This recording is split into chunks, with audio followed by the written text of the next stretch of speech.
क्या आप जानते हैं कि चारों वेदों का वर्गीकरण करने वाले, महाभारत लिखने वाले और महान पुराणों के रचयिता महर्षि वेदव्यास जी सब कुछ रचने के बाद भी गहरे अवसाद और भारी अशांति में क्यों थे?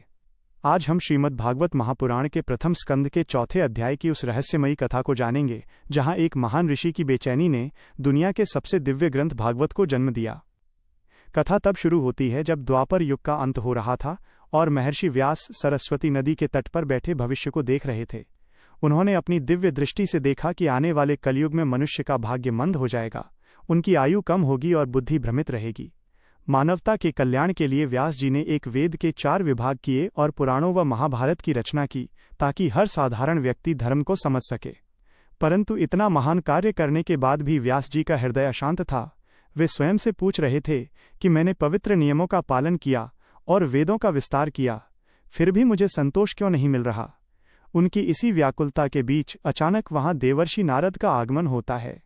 नारद जी उन्हें बताते हैं कि व्यास जी, आपने धर्म, अर्थ, काम और मोक्ष की व्याख्या तो बहुत की, लेकिन आपने भगवान श्रीकृष्ण की उन दिव्य लीलाओं और उनके उस शुद्ध प्रेम का वर्णन विस्तार से नहीं किया जो आत्मा को तृप्त कर सके। यही वो पल था जिसने व्यास जी को भागवत महापुराण लिखने की नई दिशा दी। यह अध्याय हमें सिखाता है कि सांसारिक ज्ञान और नियम चाहे कितने भी महान हों, बिना ईश्वर की भक्ति और प्रेम के मन कभी शांत नहीं हो सकता।